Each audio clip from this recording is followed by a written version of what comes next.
एक बार फिर से आपके अपने YouTube चैनल नैतिक पथ क्लासेस पर एक और नई वीडियो। और इस वीडियो में हमने आपके लिए लिया है 3 तरह की अपडेट। इसलिए हमने थंबनेल में लिया है नीट ऑफलाइन होगा या ऑनलाइन। इस पे जो फैसला है वो जल्द आने वाला है। और जो NCERT की जो बुक्स हैं वो होंगी सस्ती, कौन सी क्लासेस की होंगी सस्ती वो हम इस वीडियो में जानेंगे।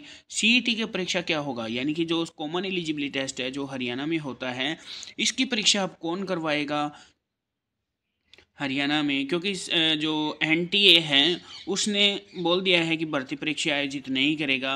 और जाने किसकी परीक्षा लेगा अब NTA, तो वो हम इस वीडियो में जानेंगे। तो क्या इन्फॉर्मेशन है आइए जानते हैं डिटेल में। तो साथियों ये है इन्फॉर्मेशन, अब भर्ती परीक्षाएं आयोजित नहीं करेगी NTA, यानी कि जो भी भर्ती परीक्षाएं होती हैं उनको अब आयोजित नहीं किया जाएगा NTA के द्वारा। तो अब सवाल उठता है कि CET की जो परीक्षा है उसका आयोजन कौन करेगा। तो इसका जो फैसला है हमें कुछ आने वाले दिनों में पता चलेगा। डिटेल में इन्फॉर्मेशन है कि राष्ट्रीय परीक्षा एजेंसी, जिसे हम NTA के नाम से भी जानते हैं, अगले साल से कोई भी भर्ती परीक्षा आयोजित नहीं करेगी। वह केवल उच्च शिक्षा प्रवेश पर परीक्षाओं पर ध्यान केंद्रित करेगी, यानी कि जो हाई लेवल के जो शिक्षा होती है उसके एंट्रेंस की परीक्षाओं पर ही सिर्फ ध्यान केंद्रित करेगी। भर्ती प्रक्रिया पर जो प्रक्रिया है वो आयोजित नहीं करवाया जाएगा NTA के द्वारा। केंद्रीय शिक्षा मंत्री धर्मेंद्र प्रधान ने मंगलवार को यह बात कही। परीक्षा सुधारों के लिए गठित उच्च स्तरीय समिति के सुझावों के आधार पर यह कदम उठाया गया है। राष्ट्रीय पात्रता सह प्रवेश परीक्षा नीट के पेपर कथित तौर पर लीक होने और अन्य अनियमितताओं के कारण कई परीक्षाओं को रद्द किए जाने के बाद इस साल की शुरुआत में यह समिति गठित की गई थी। शिक्षा मंत्री ने यह भी स्पष्ट किया कि संयुक्त विश्वविद्यालय प्रवेश परीक्षा CUET UG का आयोजन साल में एक बार ही किया जाएगा। प्रधान ने कहा कि 2025 में NTA का पुनर्गठन किया जाएगा। कम से कम 10 नए पद सृजित किए जा रहे हैं और परीक्षा में एक भी गलती न हो, यह सुनिश्चित करने के लिए कई बदलाव किए जाएंगे।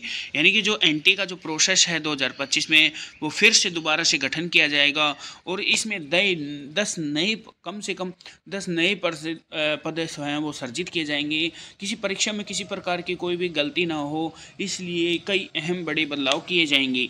नीट ऑफलाइन होगा या ऑनलाइन, इस पे फैसला जो है वो जल्द आने वाला है।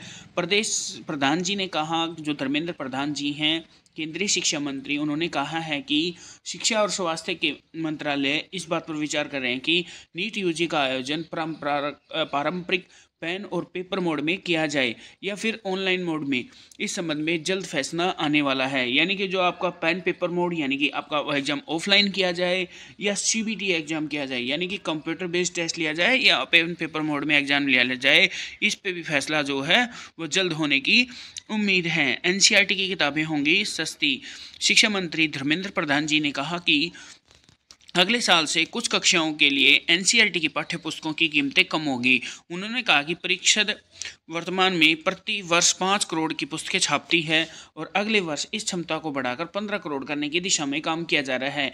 मंत्री ने यह भी बताया कि 9वीं से 12वीं कक्षा के लिए अध्ययन पाठ्यक्रम के अनुसार नई पुस्तकें 2026-27 शैक्षणिक स्तर से उपलब्ध होंगी।